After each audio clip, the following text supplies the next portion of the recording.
अस्सलाम वालेकुम my YouTube family. उम्मीद करती हूँ कि अल्लाह के फजलो करम से आप खैरियत से होंगे और जी मैं भी अल्लाह का शुक्र है बिल्कुल ठीक ठाक हूँ। तो स्टार्ट करते हैं आज का व्लॉग। इस वक्त हम लंच कर रहे थे और लंच में मटन कोरमा और चिकन कढ़ाई था। माशाल्लाह से बहुत मज़ेदार सालन था। हम जब से यहाँ पर आए थे वादिये सोन में तब से हम अपना ब्रेकफास्ट और लंच इकट्ठा एक ही टाइम कर रहे थे। आज सुबह जब मेरी आंख खुली और मैंने विंडो कर्टन एक साइड पर किया तो बाहर का मंज़र बहुत ही खूबसूरत था। बहुत ही फॉगी मॉर्निंग थी। उसके बाद जब हम रेडी हुए तो बहुत तेज़ बारिश शुरू हो चुकी थी। हमारे लंच करते करते बहुत ही ज़्यादा एटमॉस्फेयर जो है वो रेनी, फॉगी और क्लाउडी हो चुका था। हम लोग जब बाहर निकले तो खाना खाकर मेस से बाहर निकले तो यूँ लगा जैसे बादल हमसे टकरा रहे हैं और काले धुएं की तरह इधर उधर बिखरे हुए थे। उसके बाद जी हम लोग रेडी हुए। रेडी पहले ही हो चुके थे, बस अब हमने अपना सामान गाड़ियों में रखा। हमारा पहला डेस्टिनेशन था जी उछाली झील। जब हम ऊपर स्केसर से नीचे आए तो सबसे पहले रास्ते में आने वाला ये पहला हमारा लगा लें कि पॉइंट था जिसको हमने एक्सप्लोर करना था, यानी उसकी सैर करनी थी, उसे देखना था। और ऊपर तो विजिबिलिटी बिल्कुल ज़ीरो थी, लेकिन जब थोड़ा डाउन द हिल सफ़र करते गए तो कुछ विजिबिलिटी बेहतर होती गई। तो यहाँ हम पहुँच चुके थे उछाली झील पर और ये सड़क उछाली झील के वस्त तक जाती है और ये सियाहों के लिए बहुत खूबसूरत पॉइंट है कि यहाँ से खड़े होकर आप झील को चारों तरफ से उसका नज़ारा ले सकते हैं। यहाँ पर जगह जगह बैठने के लिए पॉइंट्स बनाए गए थे, बेंचेस लगे हुए थे और बहुत खूबसूरत मंज़र था। परिंदे बहुत ज़्यादा यहाँ पर उड़ रहे थे और परिंदों की वजह से बच्चे कुछ घबरा भी रहे थे। अच्छा, हम यहाँ पर ज़्यादा देर रुके नहीं, बस हमने खड़े होकर इसका व्यू लिया और उसके बाद हम गाड़ियों में दोबारा बैठ गए। असल में ऊपर मौसम बिल्कुल डिफरेंट था, लेकिन जब हम उछाली झील तक पहुँचे तो मौसम बहुत ही डिफरेंट हो गया, यानी यहाँ पर हमें बहुत ज़्यादा तेज़ धूप लग रही थी। जी, तो हमारा सेकंड डेस्टिनेशन था खबेकी झील। खबेकी झील जाने के लिए कुछ गांव गुज़रे और इसके अलावा तहसील नौशहरा भी जो है वो रास्ते में आता है, लेकिन उससे थोड़ा ही पीछे हम एक जगह खड़े होकर गन्ने का रस पी रहे थे क्योंकि बच्चों को और बड़ों को सबको प्यास लग चुकी थी। तो ये हमारे सामने ही उन्होंने गन्ने का रस फ्रेश निकाला। बहुत ही रिफ्रेशिंग था और पीकर बहुत मज़ा आया।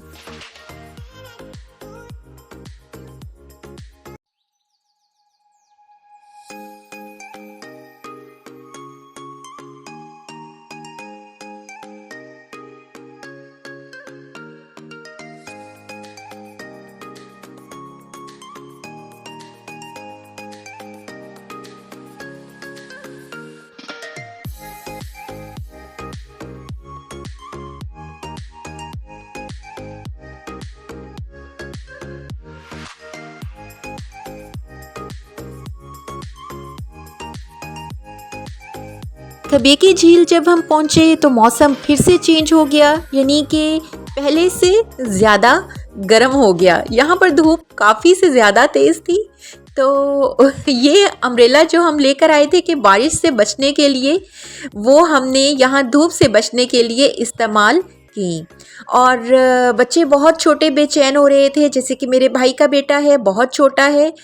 असल में गर्मी जो है वो आपको पता है परेशान बहुत करती है। गर्मी से बचने के लिए ही हम जो है वो इन एरियाज़ में जाते हैं, लेकिन यहाँ पर भी मौसम लम्हा ब लम्हा चेंज होता रहता है, तो हमें हर तरह का इंतज़ाम जो है वो कर कर घर से चलना चाहिए, क्योंकि कुछ पता नहीं चलता, कभी गर्मी में सर्दी और कभी सर्दी में गर्मी। अच्छा, उछाली झील से ये झील थोड़ी मुख्तलिफ थी, यानी यहाँ पर इंतज़ामात हमें ज़्यादा नज़र आए। मुख्तलिफ जो है वो हट्स बने हुए थे जिनके नीचे बेंच लगे हुए थे। आप उनमें बैठकर झील का नज़ारा कर सकते हैं।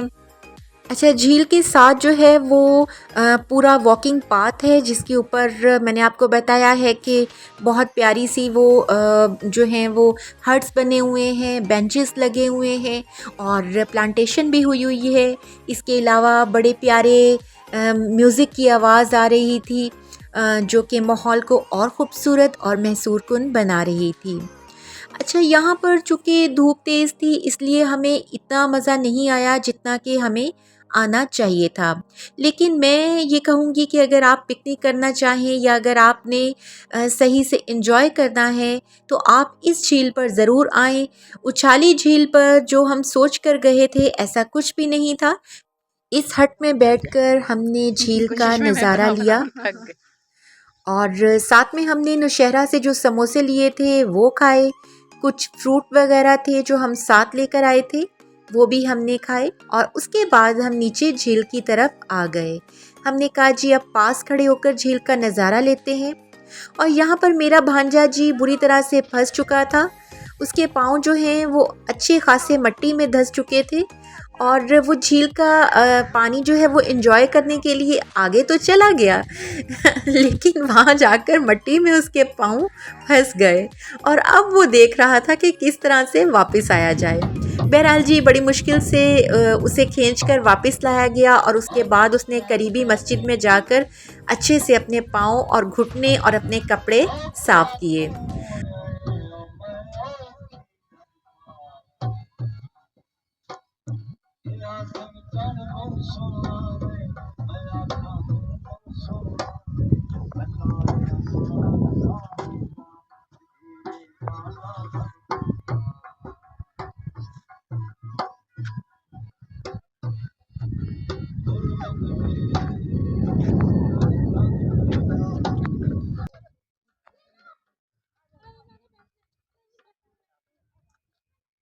हम सब ने बोटिंग का इरादा किया। एक बोट में 6 पीपल जो हैं वो अलाउ थे और 1000 उसका फेयर था।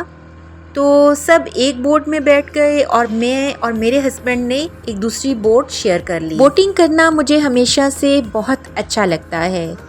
लहरें आती जाती, उतार चढ़ाव, ये सब बहुत मुझे मैजिकल सा लगता है। मैं पानी को थोड़ा थोड़ा छूती भी रही और साथ में जो है वो वीडियो भी बनाती रही।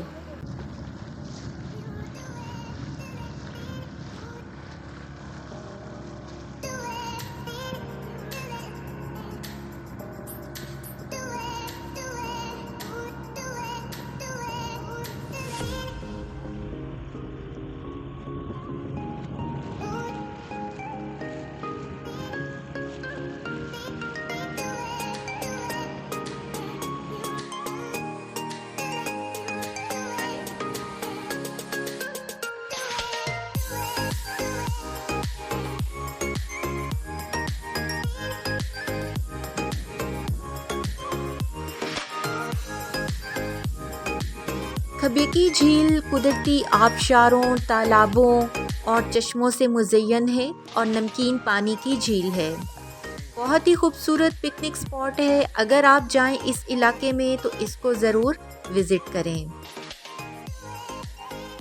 खबीकी झील से जी निकलते हुए हमने तय किया कि कन्हटी गार्डन्स को भी विज़िट किया जाए जो कि तकरीबन यहाँ से पौने घंटे की ड्राइव पर है। अच्छा, इसके लिए हमें दोबारा बहुत हाइट पर जाना पड़ा और अगर हमने सोचा कि हमें पहले से पता होता कि इतनी हाइट पर ये गार्डन्स हैं तो शायद हम इस तरफ ना आते। बहरहाल जी बड़े खूबसूरत ये गार्डन्स हैं और ये फलदार और फूलदार दरख्तों से भरे हुए हैं। जगह जगह आपको केजेस में खूबसूरत बर्ड्स नज़र आएंगे। इसके अलावा यहाँ पर बहुत से हैवानात भी हैं। नेचुरल वाटरफॉल के बारे में हमने सुना तो हमने कहा कि उसे ज़रूर देखेंगे और वहाँ पर जाकर पिक्स बनाएंगे।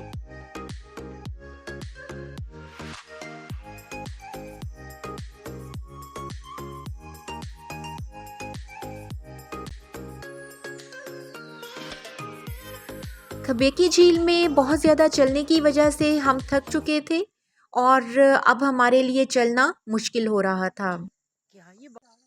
जॉगर्स हम सब ने पहने हुए थे क्योंकि इन इलाकों में कभी भी आप जो है वो ओपन शूज़ के साथ ना आए। यहाँ पर अप्स एंड डाउन्स और बहुत ज़्यादा रॉकी किस्म के रास्ते होते हैं, इसलिए हमेशा जॉगर्स या क्लोज शूज़ इस्तेमाल करें। वाटरफॉल बहुत खूबसूरत था, लेकिन जैसा कि हमने सोचा हुआ था या जैसे हम एक्सपेक्ट कर रहे थे वैसा ये वाटरफॉल नहीं था। बहरहाल जी, यहाँ हमने आकर अपने जॉगर्स वगैरह उतारे और पानी में पाँव जो है वो रख कर बैठ गए। साथ में कुछ पिक्स बनाई, वीडियोस बनाई, कुछ और विजिटर्स भी आ रहे थे।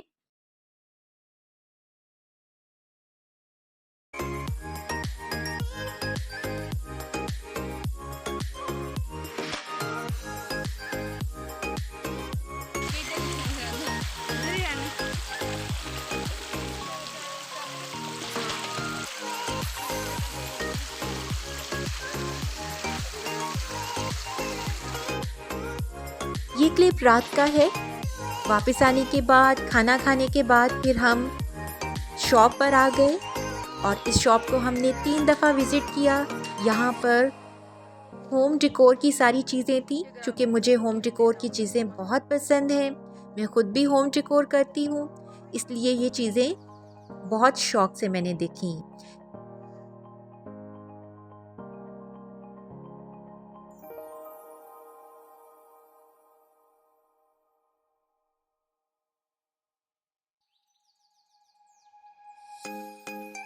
फिर मिलते हैं जी किसी अच्छे से नए व्लॉग के साथ, नए टॉपिक के साथ। तब तक के लिए अल्लाह ताला आपको भी अपने हिफ्ज़ व अमान में रखे और हमें भी दुआओं में याद रखिएगा। अल्लाह हाफ़िज़।